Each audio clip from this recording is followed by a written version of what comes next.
Hello बच्चों, कैसे हो?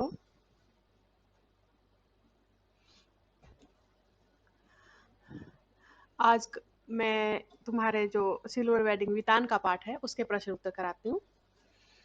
सब बच्चों ने उम्मीद करती हूँ कि पाठ को पढ़ लिया होगा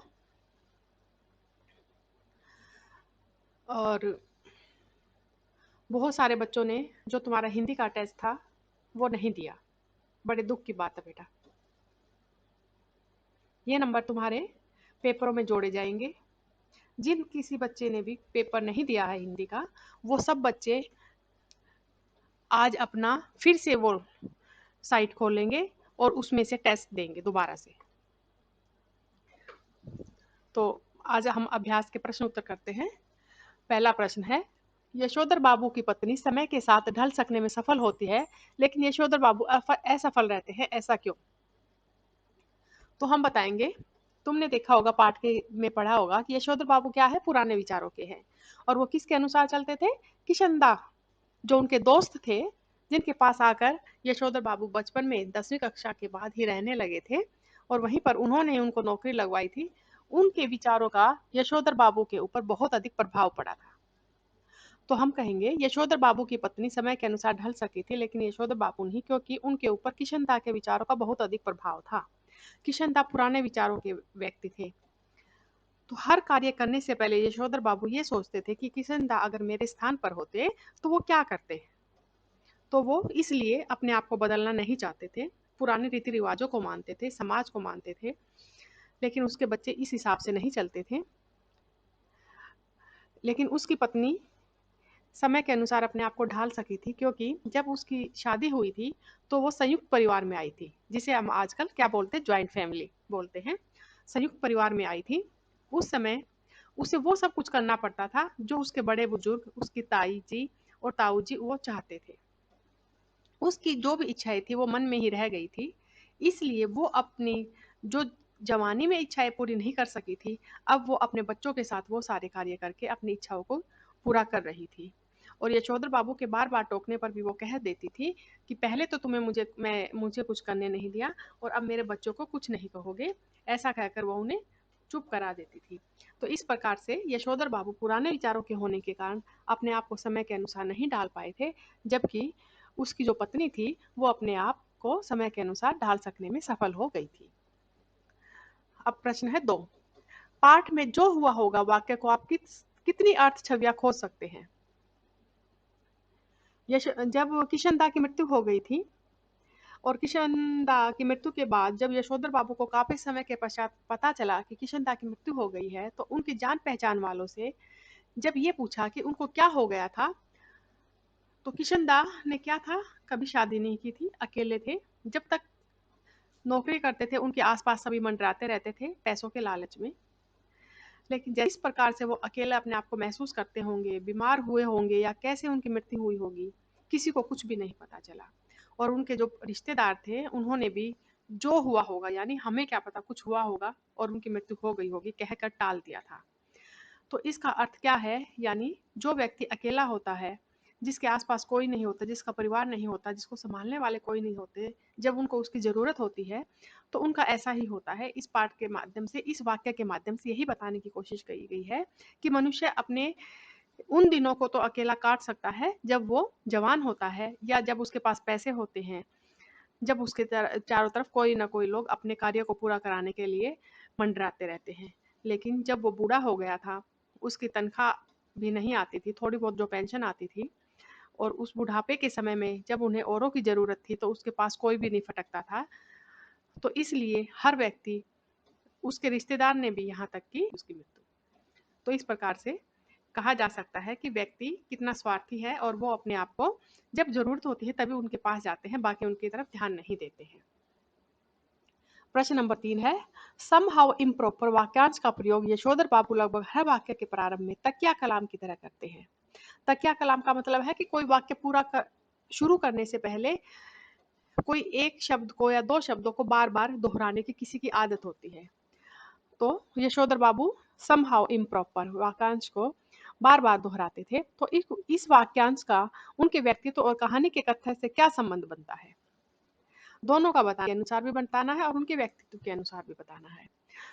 तो समहाउ इम्प्रॉपर, ये तकिया कलाम की तरह, यानी अपनी बात को जब शुरू करते थे कई बार ज़्यादातर वो इस शब्द का प्रयोग करते थे, समहाउ इम्प्रॉपर, यानी क्या है, जो उन्हें बात पसंद नहीं आती थी, जो उनके विचारों के अनुसार सही नहीं बैठती थी, जो उनके अनुसार गलत बात होती थी, तो समहाउ इम्प्रॉपर यानी कुछ तो गलत है, जो सही नहीं है, ये कहना वो ये कहकर करते थे। जब यशोधर बाबू की उनके विभाग में ऑफिस में ये सबसे पहले ये पता चला उसके कर्मचारियों को कि आज यशोधर बाबू की सिल्वर वेडिंग है, और उन्होंने जब सिल्वर वेडिंग की बधाई दी और उससे पार्टी मांगी, तो उस समय वो समहाउ इम्प्रॉपर कहकर शब्द का प्रयोग करते हैं। जब उसको ये लगता है कि मेरा बेटा, मैं इतने सालों से नौकरी कर रहा हूँ उसके बावजूद भी मेरा बेटा मेरे से ज़्यादा तनख्वाह कैसे ले रहा है, उसकी बेटी नए नए कपड़े क्यों पहनती है, नए नए छोटे कपड़े जीन्स पहनना, इधर उधर घूमना, ये सब क्यों करती है, फ्रिज वगैरह क्यों आता है, लाया जाता है, ऐसी चीज़ें क्यों की जाती है जो उसे पसंद नहीं है, उनके बच्चे ऐसा कार्य क्यों करते हैं कि जो उनसे सलाह नहीं ली जाती है। तो ऐसे ऐसे जब भी बातें होती हैं, तो वो हर समय जो उसे पसंद नहीं आती है, जहाँ पर उन्हें ये लगता है कि ये नहीं होना चाहिए, तो वहाँ पर ऐसी जगह वो समहाउ इम्प्रॉपर शब्द का प्रयोग करते हैं तकिया कलाम की तरह। तो ये कहानी में भी बहुत जगह पर आते हैं, और इससे इसके व्यक्तित्व, ये भी बताना है कि व्यक्तित्व के बारे में बताना है कि क्या संबंध रखता है। तो ये संबंध रखता है कि जहाँ पर उनको ये बातें सही नहीं लगती हैं उनके विचारों के अनुसार, तो वो तकिया कलाम की तरह समहाउ इम्प्रॉपर शब्द का प्रयोग बार बार करते हैं। अगला प्रश्न है, यशोधर बाबू की कहानी को दिशा देने में किशनदा की महत्वपूर्ण भूमिका रही है। आपके जीवन को दिशा देने में किसकी महत्वपूर्ण योगदान रहा और कैसे? यानी यशोधर बाबू जब से 10वीं कक्षा में पहली बार किशनदा से मिले थे, और अब तक कहानी में जब तक उसका विवरण किया गया है तब तक उसके व्यक्तित्व के, किशनदा के व्यक्तित्व का यशोधर बाबू पर बहुत अधिक प्रभाव पड़ा है, क्योंकि किशनदा पुराने विचारों के व्यक्ति थे। किशनदा ने भी अपना कोई घर नहीं बनाया, इतनी अच्छी नौकरी होने के बाद भी शहर में कोई घर नहीं बनाया, ये कहकर कि क्या ज़रूरत है, सरकारी घर मिला हुआ है और रिटायरमेंट के बाद गांव में चले जाएंगे। तो उन्हीं के पद चिन्हों पर चलते चलते किशनदा के अनुसार ही यशोधर बाबू ने भी, उनके बच्चों ने, उनकी माँ ने बार बार कहने के बाद भी घर नहीं बनाया, और ये कहा कि हमारा घर गांव में है तो सही, तो हमें नए घर बनाने की क्या ज़रूरत है। ठीक है, और इसके साथ साथ यशोधर बाबू पुराने रीति रिवाजों के व्यक्ति थे, समाज में अपने रिश्तेदारों में सगे संबंधियों के साथ मिलकर चलने वाले व्यक्ति थे, और किशनदा भी ऐसे ही थे। हर कार्य करने से पहले वो ये सोचते थे कि अगर मेरे स्थान पर किशनदा होता तो वो क्या करते, ये सोच सोच कर वो हर कार्य करते थे। तो इस प्रकार से हम कह सकते हैं कि यशोधर बाबू के ऊपर किशनदा की जो छवि है वो बहुत ज़्यादा है, और उसी को ध्यान में रखते हुए वो हर कार्य करते थे। तो अब उसके बाद बताना है कि को आपके जीवन को किसका जीवन संबंधी का बता सकते हो, माता पिता का बता सकते हो, भाई बहन का बता सकते हो कि वो क्या करते हैं, डॉक्टर हैं, इंजीनियर हैं, या किसान हैं, या क्या करते हैं, या अध्यापक हैं, या कोई भी है, अपना जो तुम्हें सबसे ज़्यादा ऐसा लगे कि मुझे ऐसा बनना है, या ये व्यक्ति मुझे बहुत अच्छा लगता है और मैं भी जीवन में आगे चलकर ऐसा बनना चाहूँगा, तो उसके बारे में लिख सकते हो कि वो क्या करता है, कैसे उसके जीवन का रूटीन है, क्या सब कुछ उसके व्यक्तित्व की जो महत्वपूर्ण बातें हैं, सीधा सरल जीवन व्यतीत करता है या दूसरों की भलाई करता है, क्या कुछ है। तुम किसी का भी बता सकते हो, अपने माता पिता भाई बहन में से, या कोई तुम्हारा पड़ोसी हो या कोई सगे संबंधी हो, उसके बारे में बता सकते हो, तुम वैसा क्यों बनना चाहते हो। फिर अगला है पांचवा, वर्तमान समय में परिवार की संरचना स्वरूप से जुड़े आपके अनुभव इस कहानी में कहाँ तक सामंजस्य बिठा पाते हैं।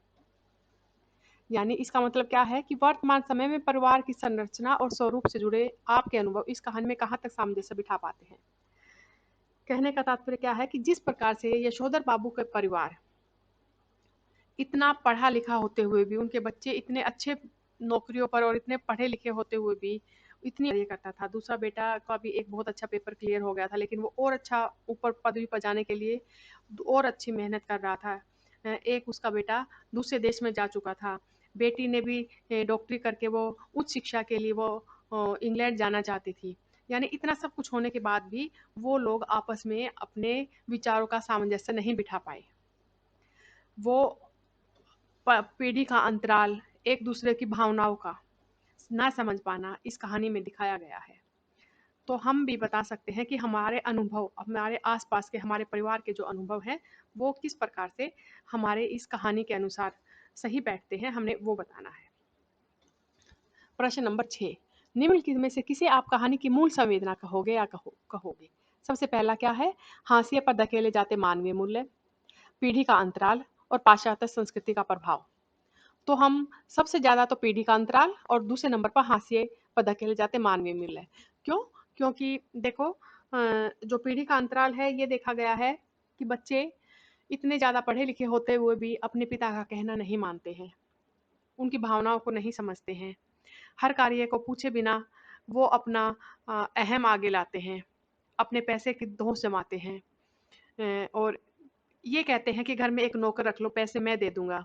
यानी परिवार में इकट्ठा रहते हुए भी, अपने उनकी शादी नहीं हुई है फिर भी उसके बावजूद भी वो अपनी सारी चीज़ों का हिसाब अलग रखना, अलग चलना, ये सब क्या है? पीढ़ी का अंतराल है। नए फैशन के अनुसार चलना, घर में फ्रिज कूलर आना, और ये जो बातें ये यशोधर बाबू को पसंद नहीं थी। तो ये जो कारण है, ये सब क्या है? उन दोनों की पीढ़ी का अंतराल, यानी एक पीढ़ी के बाद दूसरी पीढ़ी के विचार जो हैं आपस में मेल नहीं खाते हैं, तालमेल नहीं बिठा पाते हैं, एक दूसरों की भावनाओं को जो नहीं समझ पाते हैं, और माता पिता जो अपने बच्चों के समय के अनुसार थोड़ा नहीं बदल पाते हैं, और जो बच्चे अपने माता पिता के भावनाओं की और उनकी रिस्पेक्ट नहीं करते, उनका आदर नहीं करते हैं, तो ऐसा ही होता है जैसा कि सिल्वर वेडिंग पार्ट के आधार पर दिखाया गया है। तो हम कहेंगे इस कहानी के अनुसार पीढ़ी का अंतराल सबसे सही बैठता है। तो अगला प्रश्न है प्रश्न नंबर 7, अपने घर और विद्यालय के आसपास हो रहे उन बदलाव के बारे में लिखो जो असुविधाजनक और आधुनिक होते हुए भी बुजुर्गों को अच्छे नहीं लगते। अच्छा लगने के क्या कारण होंगे? हम बता सकते हैं कि हमारे परिवार में, हमारे घर के आसपास या हमारे विद्यालय के आसपास ऐसे बहुत से कारण हैं जो आज के युवा वर्ग कर रहे हैं, लेकिन जो हमारे बुजुर्ग हैं उन्हें अच्छे नहीं लग रहे हैं। जैसे बच्चे बड़ों का आदर करना बिल्कुल भूल चुके हैं, मोबाइल पर ज़्यादा समय बिताते हैं, इधर उधर ज़्यादा घूमते हैं, बड़ों की बातों को अनसुना कर देते हैं या उनसे बदतमीजी करते हैं, या लाउड स्पीकर पर तेज तेज आवाज़ करना जो बड़ों को सहन नहीं होता है, या बुजुर्ग या बीमार को नहीं सहन होता है। तो ऐसी बहुत सी बातें हैं जो उन्हें अच्छी नहीं लगती है। तो इन सारी बातों को ध्यान में रखते हुए हमें हर एक कार्य करने चाहिए। अगला है, यशोधर बाबू के बारे में आपकी क्या धारणा बनती है? दिए गए 3 कथनों में से आप जिसके समर्थन में हैं, अपने अनुभव और सोच के आधार पर उनके लिए तर्क दीजिए। कौन-कौन से 3 हैं? यशोधर बाबू के विचार पूरी तरह से पुराने हैं और वे सहानुभूति के पात्र नहीं हैं। ऐसा नहीं है, ये तो बिल्कुल भी नहीं, इसलिए ये सही नहीं बैठता है। दूसरा है, यशोधर बाबू में एक तरह का द्वंद्व है, जिसके कारण नया उन्हें कभी-कभी खींचता तो है, पर पुराना छोड़ता नहीं है, इसलिए उन्हें सहानुभूति के साथ देखने की ज़रूरत है। ये बिल्कुल पूरी तरह से फिट बैठता है। तीसरा देखते क्या है, यशोधर बाबू एक आदर्श व्यक्तित्व है और नई पीढ़ी द्वारा उनके विचारों का अपनाना ही उचित है। ये अपनाना ही उचित है मतलब ज़बरदस्ती नहीं, इसलिए गए नहीं बल्कि ख जो है पूरी तरह से है। अब क्यों और कैसे है अपने विचार देने हैं, इसलिए है। यशोधर बाबू में एक तरह का द्वंद्व चलता रहता है। किस लिए? कि वो पुराने विचारों के व्यक्ति हैं, उनके बच्चे बिल्कुल नई पीढ़ी के अनुसार चलते हैं, उनके मन में हमेशा नई पीढ़ी और पुरानी पीढ़ी के विचारों के जो बीच का अंतर है, वो हमेशा द्वंद्व की तरह चलता रहता है। वो चाहते तो हैं नई पीढ़ी के साथ ताल में ताल मिलाना, लेकिन उनके जो पुराने विचार हैं, पुराने रीति रिवाज हैं, वो छोड़ना नहीं चाहते हैं, इसलिए वो उनके साथ एक साथ कदम से कदम मिलाकर एक साथ नहीं चल पाते हैं, इसलिए उनके मन में हमेशा कोई ना कोई द्वंद्व चलता रहता है। तो इसलिए हम कहेंगे ख जो है वो बिल्कुल पूरी तरह कहानी के आधार पर यशोधर बाबू पर सही बैठता है। अब और देखते हैं, बस यही प्रश्न है, 8 प्रश्न इस पाठ के बनते हैं। इसके साथ साथ यशोधर बाबू के व्यक्तित्व की विशेषता यानी चरित्र की विशेषताएं ये भी हो सकता है, और यशोधर की पत्नी के चरित्र की विशेषताएं भी हो सकती हैं। और इस पाठ का उद्देश्य, सबसे पहले उद्देश्य करते हैं। इन प्रश्नों में नहीं दे रखा होता, लेकिन हर पाठ का उद्देश्य जरूर किया करो। उद्देश्य, लक्ष्य, संदेश, क्या बताना चाहते हैं लेखक, क्या प्रतिपाद्य है, एक ही बात है। ठीक है, तो इस पाठ के माध्यम से लेखक हमें बताना चाहते हैं कि किस प्रकार से यशोधर बाबू और उसके बच्चे पीढ़ी के अंतराल के कारण और विचारों के में अंतर के कारण आपस में तालमेल नहीं बिठा पाते हैं। इसलिए सब कुछ संपन्न परिवार होते हुए भी आपस में खींचतान चली रहती है और एक दूसरे से एक अजीब सी दूरी बन गई है। तो फिर हम उसके बाद बताएंगे कि कहानी में किस प्रकार से यशोधर बाबू पुराने विचारों के हैं। वो किशनदा से बहुत अधिक प्रभावित थे। हर कार्य करने से पहले किशनदा क्या करते मेरे स्थान पर होते तो ये सोचते हैं। नए ज़माने की जो चीज़ें हैं, नया पहनावा है, नई वस्तुएँ हैं, वो उन्हें अपनी ओर नहीं खींचता है और वो उन्हें उनके बीच में अड़चन पैदा करता है। और जबकि बच्चे नई पीढ़ी के हैं और नए विचारों के साथ जीना चाहते हैं। अपने पैसे और घमंड पर अपने पैसे पर घमंड करते हैं और अपने माता-पिता से किसी भी कार्य में सलाह नहीं लेते हैं। तो इस प्रकार से ये क्या है, 2 पीढ़ियों के बीच में जो तालमेल होना चाहिए वो नहीं है, इसलिए सभी परिवार के अजनबियों की तरह रहते हैं, जो कि नहीं होना चाहिए। इसलिए इस पाठ के माध्यम से यही संदेश दिया गया है कि पीढ़ी का अंतराल या विचारों का भेद तो हर पीढ़ी में होता ही है, लेकिन हमें जो माता-पिता हैं, उन्हें बच्चों के नए समय के अनुसार थोड़ा अपने आप को ढालना चाहिए और बच्चों को हमेशा अपने माता-पिता का आदर सम्मान करते हुए मिलकर खुशी-खुशी जीवन बिताएँ, तो वही घर संपन्न होते हुए भी खुशहाल बन जाता है। यह इस पाठ के माध्यम से संदेश दिया गया है। उसके बाद है यशोधर बाबू के चरित्र की विशेषताएँ। पुराने विचारों के थे, ये बना के हेडिंग दे सकते हैं हम। उसके साथ-साथ फिर क्या है, संपन्न परिवार थे और पूजा पाठ करते थे और कर्मठ थे, अभी भी वो कार्य कर रहे थे और उसके साथ-साथ पुराने विचारों की नई पीढ़ी के साथ तालमेल न बिठा पाना, ये भी हेडिंग देकर हम उसके बारे में बता सकते हैं। तो 4-5 जितने भी पॉइंट्स बन सकते हैं, हम बना के उसके बारे में 2-2 लाइनों की डिटेल्स देंगे। उसके बाद है यशोधर बाबू की पत्नी। यशोधर बाबू की पत्नी का भी वही हो गया, समय के अनुसार अपने आप को ढाल पाना, साथ-साथ अपने बच्चों के साथ कदम से कदम मिलाकर आगे बढ़ना, जो उन्हें पसंद आना उसके हिसाब से करना और अपनी जो पुरानी ख्वाहिशें रह गई थी, उनको अब अपने इस समय में पूरा करना। ये सब देकर हम उनको उनके चरित्र की विशेषताएँ बता सकते हैं। तो आज हमारा पाठ यहीं पर खत्म होता है। इस पाठ के जो मैंने प्रश्न उत्तर समझाए हैं और जो 3 प्रश्न उत्तर यशोधर बाबू की पत्नी का और यशोधर का चरित्र की विशेषताएँ और इस पाठ का उद्देश्य, तुमने अपनी कॉपी में लिखना है। ठीक है? और ये जो 8 प्रश्न हैं, ये तो लिखने ही हैं। इसके साथ-साथ जो मैंने 3 अलग से प्रश्न सब तुम्हें समझाए हैं, वो भी सब बच्चों को अपनी कॉपी में लिखने हैं। और जो भी बच्चे ऐसे हैं जिन्होंने टेस्ट नहीं दिया, वो मुझे कल टेस्ट अपना देकर दोबारा मेरे पास भेजेंगे। आज आज की क्लास हमारी यहीं पर खत्म होती है। धन्यवाद।